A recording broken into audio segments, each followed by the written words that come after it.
नमस्कार। आकाशवाणी से प्रस्तुत है समाचार संध्या।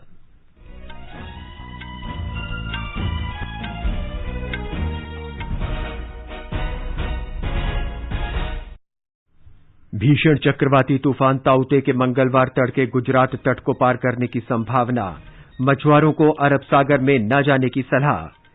गृहमंत्री अमित शाह ने चक्रवात से निपटने के लिए गुजरात और महाराष्ट्र के मुख्यमंत्री तथा दमन, दीव और दादरा नागर हवेली के प्रशासक के साथ तैयारियों की समीक्षा की। प्रधानमंत्री नरेंद्र मोदी ने उत्तर प्रदेश, छत्तीसगढ़, राजस्थान और पुडुचेरी के मुख्यमंत्रियों के साथ कोविड की स्थिति का जायजा लिया। देश में कल 3,62,000 से अधिक मरीज स्वस्थ हुए, 18 करोड़ 22 लाख से अधिक कोविड टीके लगाए गए। दिल्ली सरकार ने लॉकडाउन 24 मई तक बढ़ाया। पंजाब सरकार ने सभी मौजूदा प्रतिबंधों को 31 मई तक बढ़ाया। केंद्र सरकार ने राज्यों को गंगा नदी में पार्थिव शरीर बहाने से रोकने और उनके दाह संस्कार सुनिश्चित करने का निर्देश दिया। रेलवे ने अब तक 9,400 मीट्रिक टन से ज्यादा ऑक्सीजन देश भर में पहुंचाई और ईगा स्वितेक ने इटालियन ओपन टेनिस का महिला सिंगल्स का खिताब जीता। पुरुष फाइनल में राफेल नडाल का मुकाबला नोवाक जोकोविच से। समाचार संध्या में मुकेश कुमार के साथ मैं नवीन सक्सेना। कोरोना संक्रमण में बढ़ोतरी जारी है। सभी श्रोताओं से अपील है कि लापरवाही न बरतें, सभी एहतियाती उपायों का पालन करें और पहला टीका लगवा चुके 45 वर्ष से अधिक उम्र के लोग सही समय पर दूसरा टीका लगवाएं। 3 आसान उपायों का पालन करें और सुरक्षित रहें। मास्क लगाएं, 2 गज की सुरक्षित दूरी बनाए रखें, बार-बार हाथ धोएं और साफ सफाई रखें। और अब समाचार विस्तार से। भीषण चक्रवात ताउते के अगले 24 घंटे में और तेज होने की संभावना है। चक्रवात के मंगलवार को तड़के पोरबंदर और भावनगर जिले में महुआ से होते हुए गुजरात तट पार करने की संभावना है। मौसम विभाग के अनुसार भीषण चक्रवात आज दिन में 11:30 बजे पूर्व मध्य अरब सागर में केंद्रित था। इसके अगले 24 घंटे में और तीव्र होकर कल शाम तक गुजरात तट पर टकराने की संभावना है। चक्रवात मंगलवार को तड़के पोरबंदर और भावनगर जिले में महुआ से होते हुए गुजरात तट पार कर जाएगा। मौसम विभाग ने आज शाम से सौराष्ट्र के कुछ तटीय इलाकों में हल्की से मध्यम वर्षा का अनुमान व्यक्त किया है। विभाग ने दक्षिण गुजरात के कुछ स्थानों पर तेज वर्षा की आशंका जताई है। दक्षिण गुजरात और दमन तथा दीव के आसपास अरब सागर में 40 से 50 किलोमीटर प्रति घंटे की रफ्तार से हवाएं चलेंगी। मंगलवार की सुबह गुजरात तट पर चक्रवात के कारण अरब सागर में हवाओं की रफ्तार 150 से 175 किलोमीटर तक पहुंच जाएंगी। इसके कारण सौराष्ट्र तट पर 3 मीटर से अधिक ऊंची समुद्री लहरें उठने की संभावना है। पृथ्वी विज्ञान मंत्रालय ने कहा है कि चक्रवात के कारण केरल, कर्नाटक, कोंकण और गोवा, गुजरात तथा राजस्थान में हल्की से मध्यम वर्षा होगी। मछुआरों को अरब सागर में कर्नाटक तट पर कल सुबह तक न जाने की सलाह दी गई है। मछुआरों को मंगलवार तक अरब सागर में महाराष्ट्र, गोवा और गुजरात तट पर नहीं जाने की सलाह दी गई है। गुजरात से हमारे संवाददाता ने बताया है कि राज्य सरकार ने चक्रवात के प्रभाव को कम से कम करने के लिए पूरी तैयारी कर ली है। गुजरात के मुख्यमंत्री श्री विजय रूपाणी ने आज शाम गांधीनगर में स्टेट इमरजेंसी ऑपरेशन सेंटर में एक आपात समीक्षा बैठक की और समुद्री तूफान के सामने राज्य की तैयारियों का जायजा लिया। उन्होंने राज्य पर मंडरा रहे समुद्री तूफान के खतरे को देखते हुए राज्य प्रशासन को अत्यंत सतर्क रहने के लिए सूचना दी। इस बैठक में राज्य के मुख्य सचिव अनिल मुकिम, मुख्यमंत्री के मुख्य प्रमुख सचिव के कैलाशनाथन और अधिक मुख्य सचिव पंकज कुमार उपस्थित थे। इस बीच राज्य के ऊर्जा मंत्री श्री सौरभ पटेल ने कहा है कि सौराष्ट्र कच्छ के 9 जिलों की 391 कोविड अस्पतालों में बिजली की आपूर्ति बनाए रखने के लिए विशेष उपाय किए गए हैं। राजकोट में तैयारियों का जायजा लेने के बाद श्री पटेल ने कहा कि समुद्री तूफान की संभावना वाले जिलों में स्थित 41 ऑक्सीजन प्लांट का कामकाज बिना किसी बाधा से चलाने के लिए भी विशेष उपाय किए गए हैं। इस बीच अहमदाबाद सहित राज्य के अनेक हिस्सों में आज शाम तेज हवाओं के साथ बारिश दर्ज की गई। योगेश पंड्या, आकाशवाणी समाचार, अहमदाबाद। मौसम विभाग ने महाराष्ट्र के 5 जिलों मुंबई, ठाणे, पालघर, रत्नागिरी और सिंधुदुर्ग जिले में कल के लिए ऑरेंज अलर्ट जारी किया है। इन 5 स्थानों पर बहुत तेज वर्षा की चेतावनी दी गई है। दूसरी ओर रायगढ़ के लिए रेड अलर्ट जारी किया गया है। जिले में बहुत तेज वर्षा की आशंका जताई गई है। इस बीच चक्रवाती तूफान ताउते को देखते हुए मुंबई के सरकारी अस्पतालों में टीकाकरण नहीं होगा। गृहमंत्री अमित शाह ने चक्रवात से उत्पन्न स्थिति से निपटने के लिए राज्यों, केंद्र शासित प्रदेशों, केंद्रीय मंत्रालयों और संबंधित एजेंसियों की तैयारियों की समीक्षा की। उन्होंने इसके लिए आज गुजरात, महाराष्ट्र के मुख्यमंत्रियों तथा दमन, दीव और दादरा नगर हवेली के प्रशासकों के साथ समीक्षा बैठक की अध्यक्षता की। श्री शाह ने प्रभावित होने वाले संभावित क्षेत्रों के सभी कोविड अस्पतालों, प्रयोगशालाओं, टीकाकरण केंद्रों और अन्य चिकित्सा सुविधाओं में पर्याप्त बिजली आपूर्ति व्यवस्था का भी जायजा लिया। गृह मंत्रालय ने इन सभी तटीय राज्यों के लिए राज्य आपदा कोष की पहली अग्रिम किस्त जारी कर दी है।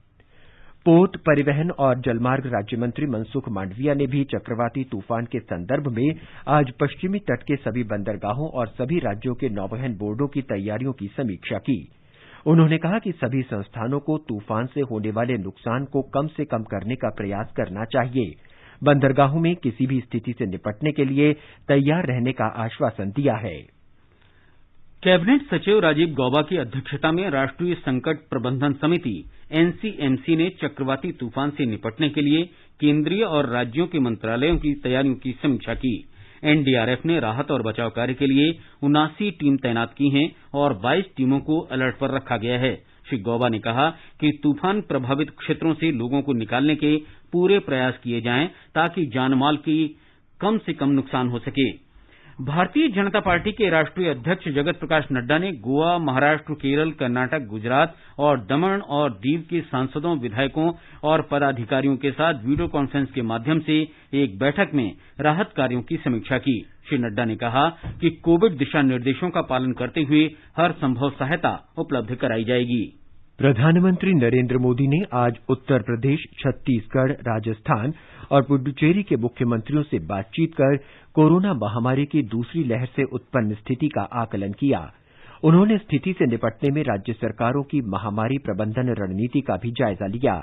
प्रधानमंत्री ने देश में कोविड की स्थिति और टीकाकरण कार्यक्रम का आकलन करने के लिए कल कैबिनेट सचिव और अन्य वरिष्ठ अधिकारियों के साथ उच्च स्तरीय बैठक की थी।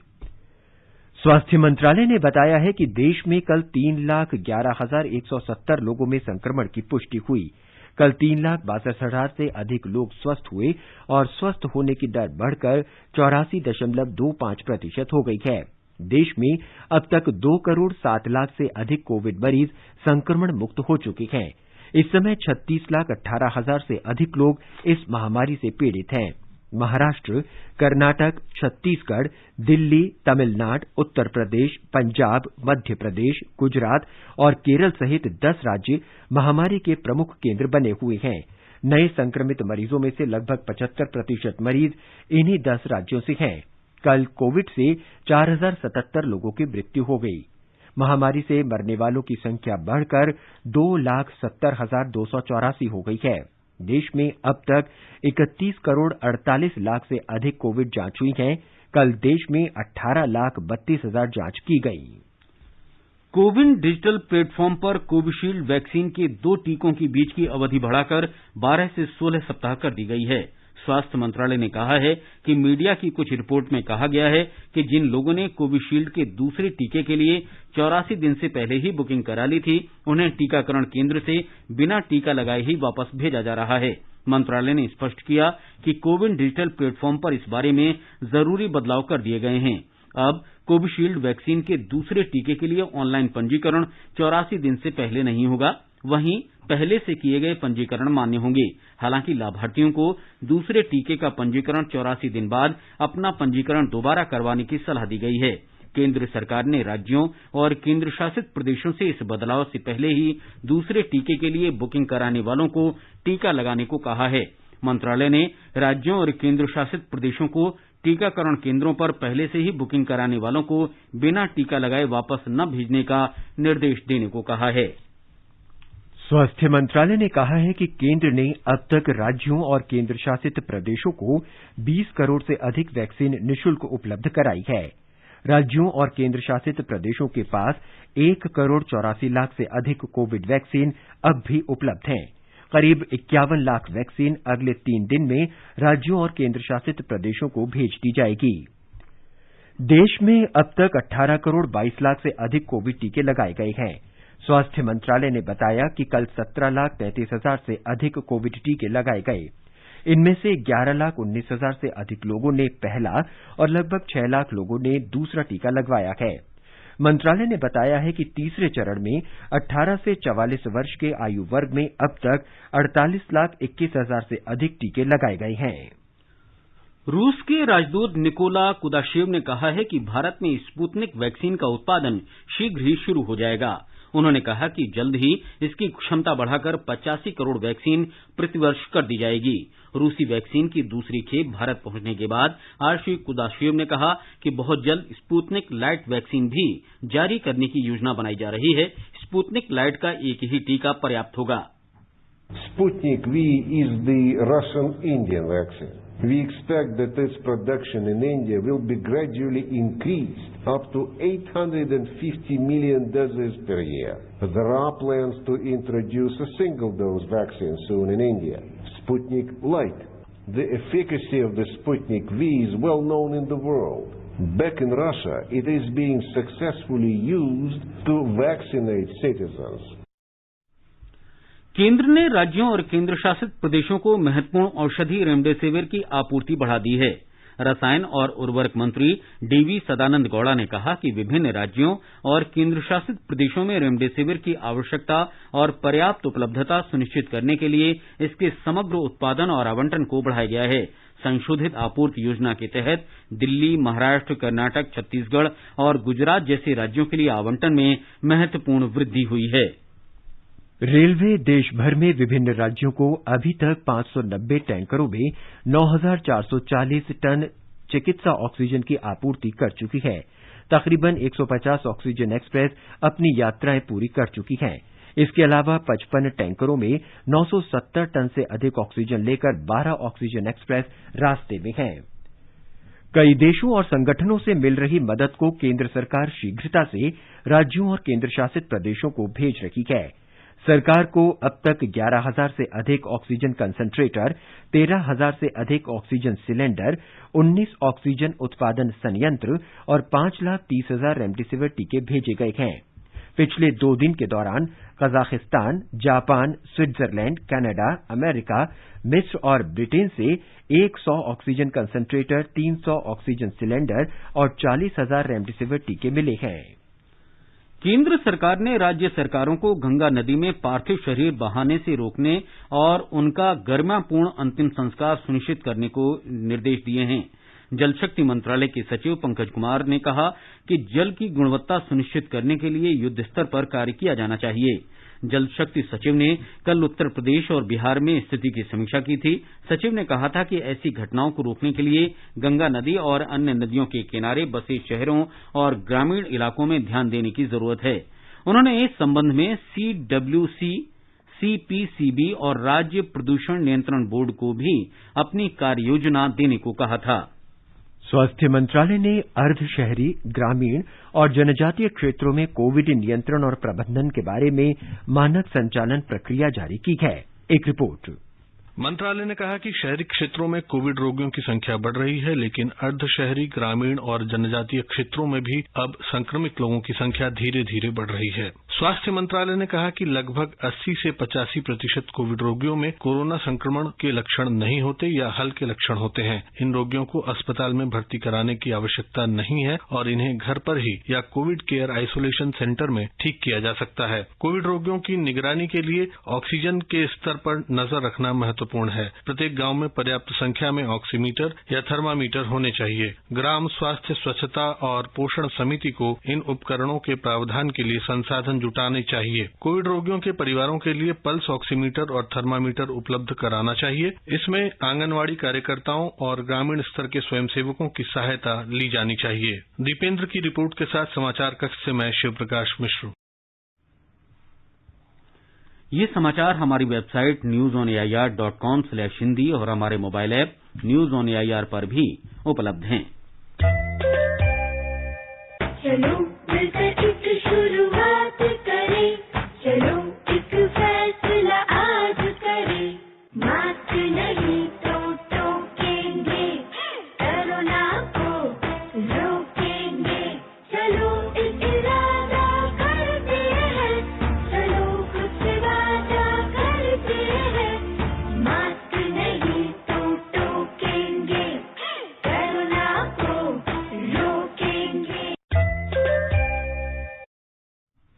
समाचार संध्या में आपका फिर स्वागत है। आगे बढ़ने से पहले मुख्य समाचारों पर एक नजर। भीषण चक्रवाती तूफान ताउते के मंगलवार तड़के गुजरात तट को पार करने की संभावना, मछुआरों को अरब सागर में न जाने की सलाह। गृह मंत्री अमित शाह ने चक्रवात से निपटने के लिए गुजरात और महाराष्ट्र के मुख्यमंत्री तथा दमन, दीव और दादरा नगर हवेली के प्रशासक के साथ तैयारियों की समीक्षा की। प्रधानमंत्री नरेंद्र मोदी ने उत्तर प्रदेश, छत्तीसगढ़, राजस्थान और पुद्दुचेरी के मुख्यमंत्रियों के साथ कोविड की स्थिति का जायजा लिया। देश में कल 3,62,000 से अधिक मरीज स्वस्थ हुए, 18 करोड़ 22 लाख से अधिक कोविड टीके लगाए गए। दिल्ली सरकार ने लॉकडाउन 24 मई तक बढ़ाया। पंजाब सरकार ने सभी मौजूदा प्रतिबंधों को 31 मई तक बढ़ाया। केंद्र सरकार ने राज्यों को गंगा नदी में पार्थिव शरीर बहाने से रोकने और उनके दाह संस्कार सुनिश्चित करने का निर्देश दिया। रेलवे ने अब तक 9,400 मीट्रिक टन से ज्यादा ऑक्सीजन देश भर में पहुंचाई। और इगा स्वितेक ने इटालियन ओपन टेनिस का महिला सिंगल्स खिताब जीता। पुरुष फाइनल में राफेल नडाल का मुकाबला नोवाक जोकोविच से होगा। दिल्ली सरकार ने राष्ट्रीय राजधानी क्षेत्र में लॉकडाउन की अवधि 1 सप्ताह बढ़ा दी है। लॉकडाउन अब 24 मई तक लागू रहेगा। मुख्यमंत्री अरविंद केजरीवाल ने बताया कि पिछले कुछ सप्ताह में स्वस्थ होने की दर बढ़ी है और संक्रमण दर घटी है। कोरोना काफी तेजी के साथ कम हो रहा है, लेकिन जो गेन हम लोगों ने पिछले कुछ दिनों में किए, हम नहीं चाहते कि वो एकदम से खत्म हो। तो अभी 1 हफ्ते के लिए लॉकडाउन को हम और बढ़ाने जा रहे हैं। दिल्ली में पिछले 3 सप्ताह में संक्रमण दर में महत्वपूर्ण कमी हुई। अप्रैल के आखिर में संक्रमण दर लगभग 35% थी, जो अब लगभग 11% रह गई है। इस बीच दिल्ली मेट्रो रेल निगम डीएमआरसी ने आज कहा कि कर्फ्यू बढ़ाने जाने के मद्देनजर राजधानी में मेट्रो सेवाएं बंद रहेंगी। सेवाओं में किसी भी तरह के बदलाव के बारे में यात्रियों को बताया जाएगा। उत्तर प्रदेश सरकार ने राज्य में कोरोना कर्फ्यू की अवधि 24 मई की सुबह 7 बजे तक बढ़ा दी है। राज्य सरकार ने कमजोर आय वर्ग के लोगों को 3 महीने का राशन और भत्ता देने का निर्णय लिया है। ब्यौरा हमारे संवाददाता से। स्थानीय दुकानदारों और गरीब तबके को राहत देने के कदम के तौर पर राज्य सरकार ने कमजोर आय वर्ग के लोगों को 1,000 रुपए और 3 महीने का राशन देने का फैसला किया है। सरकार के इस फैसले से लगभग 1 करोड़ लोगों को राहत मिलेगी।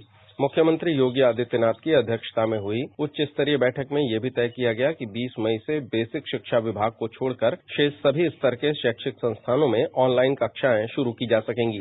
इस बीच सरकारी आंकड़ों के मुताबिक कल राज्य में 281 लोगों की जान कोविड संक्रमण की वजह से चली गई है, जिससे अब तक मरने वालों की संख्या 17,283 हो गई है। राज्य में अब तक कुल संक्रमित मामलों की संख्या 16,09,140 तक पहुंच गई है। सुशील चंद्र तिवारी, आकाशवाणी समाचार, लखनऊ।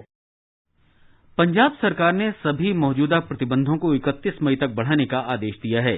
मुख्यमंत्री कैप्टन अमरिंदर सिंह ने कहा कि इन प्रतिबंधों के कारण संक्रमण की दर में कुछ गिरावट आई है। मध्य प्रदेश के भोपाल में अप्रैल से लागू कोरोना कर्फ्यू 24 मई तक बढ़ा दिया गया है। ब्यौरा हमारी संवाददाता से। भोपाल जिले में कोरोना के बढ़ते संक्रमण को देखते हुए 24 मई को सुबह 6 बजे तक कोरोना कर्फ्यू की अवधि बढ़ा दी गई है। कलेक्टर और जिला मजिस्ट्रेट भोपाल अविनाश लावनिया ने आज इस संबंध में आदेश जारी किए। वहीं प्रदेश के अन्य जिलों में भी नए मामलों की संख्या और रिकवरी दर के आधार पर कोरोना कर्फ्यू को बढ़ाने का फैसला किया गया है। पन्ना, बैतूल, सतना, गुना, छिंदवाड़ा, छतरपुर, नरसिंहपुर समेत कई जिलों में कर्फ्यू की अवधि बढ़ा दी गई है। पूजा पीवर्धन, आकाशवाणी समाचार, भोपाल। केंद्र शासित प्रदेश जम्मू कश्मीर में कोरोना कर्फ्यू 24 मई तक के लिए बढ़ा दिया गया है। कोरोना संक्रमण को फैलने से रोकने के लिए कुछ आवश्यक सेवाओं में ढील के अलावा कड़े प्रतिबंध लागू रहेंगे।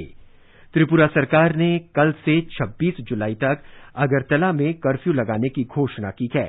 इसके साथ ही राज्य भर में 6 और शहरी इलाकों को भी कंटेनमेंट जोन घोषित कर दिया गया है। विशेषज्ञ समूहों से परामर्श करने के बाद कोरोना वायरस के फैलाव को रोकने के लिए ये फैसला लिया। असम के मुख्यमंत्री हिमंत बिस्व शर्मा ने आज प्रत्येक जिले में टीकाकरण केंद्रों की निगरानी के लिए एक अपर उपायुक्त की तैनाती का निर्देश दिया। श्री शर्मा ने गंभीर कोविड मरीजों को देर रात में भी उपचार की उपलब्धता सुनिश्चित कराने का भी आदेश दिया। राजस्थान में पिछले 24 घंटों के दौरान कोरोना संक्रमण के नए रोगियों की तुलना में करीब 2.5 गुना लोग स्वस्थ हुए हैं। एक रिपोर्ट।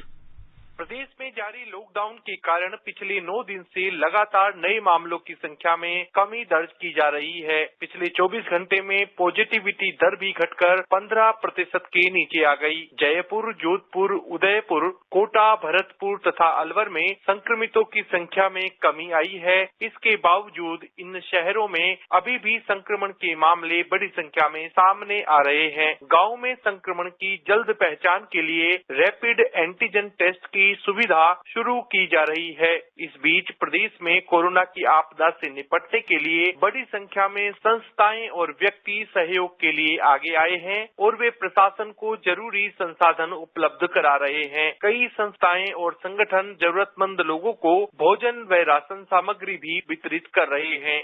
जितेंद्र द्विवेदी, आकाशवाणी समाचार, जयपुर। ओडिशा ने पिछले 24 घंटों के दौरान 14,000 मीट्रिक टन से अधिक चिकित्सा ऑक्सीजन देश के विभिन्न भागों में भेजी है। ऑक्सीजन की कमी का सामना कर रहे 13 राज्यों को ऑक्सीजन के कुल 777 टैंकर और कंटेनर भेजे गए हैं। कोविड महामारी की चुनौती से निपटने के लिए सरकार के सभी संस्थान बढ़ चढ़कर मदद के लिए आगे आ रहे हैं। खनन मंत्रालय के सार्वजनिक क्षेत्र के उपक्रम भी विशेष कोविड उपचार केंद्रों के लिए आर्थिक सहायता के साथ साथ अपने स्वास्थ्य बुनियादी ढांचे को उन्नत करने का काम कर रहे हैं। उधर बिजली मंत्रालय ने देश भर में 200 से अधिक स्थानों पर कोविड देखभाल केंद्र स्थापित किए हैं। कोरोना महामारी से निपटने में केंद्र और राज्य सरकारों के साथ ही गैर सरकारी संगठन और सामाजिक संस्थाएं भी काम कर रही हैं। ऐसी ही एक संस्था है आरोग्य भारती, जो कोरोना काल में लोगों को ऑनलाइन चिकित्सा सेवा मुहैया करा रही है। दिल्ली के गंगाराम अस्पताल के वरिष्ठ डॉक्टर अश्विनी मेहता की अगुवाई में 27 डॉक्टरों की टीम रोजाना फोन के जरिए कोरोना के रोगियों को चिकित्सकीय सेवा मुहैया करा रही है। योग की ऑनलाइन कक्षाएं भी चलाई जा रही हैं। आरोग्य भारती कोरोना प्रभावित लोगों को काढ़ा और भोजन भी मुहैया करा रही है। संस्थानों ने आयुष 64 दवा के करीब 40,000 पैकेट दिल्ली में बांटे हैं। संस्था उत्तर प्रदेश के गाजियाबाद और बिहार के ग्रामीण इलाकों में भी काम कर रही है। ये समाचार आकाशवाणी से प्रसारित किए जा रहे हैं। ताजा समाचार जानने के लिए आप हमारे Twitter handle @AIR News Hindi को फॉलो कर सकते हैं। ये आकाशवाणी है। सरकार ने लॉकडाउन के कारण राज्यों और केंद्र शासित प्रदेशों से यह सुनिश्चित करने का आग्रह किया है कि नियमित बाजार खुलने के प्रतिबंधित समय से उचित दर की दुकानों को छूट दी जाए। खाद्य और सार्वजनिक वितरण विभाग ने सभी राज्यों और केंद्र शासित प्रदेशों को परामर्श जारी किया है कि इन दुकानों को सभी दिन खोला जाए और दिन भर लाभार्थियों को अनाज वितरित किया जाए। केंद्र ने पिछले महीने मई और जून के दौरान इस योजना के तीसरे चरण के तहत लगभग 80 करोड़ लोगों को प्रति माह 5 किलो अनाज निःशुल्क उपलब्ध कराने की घोषणा की थी।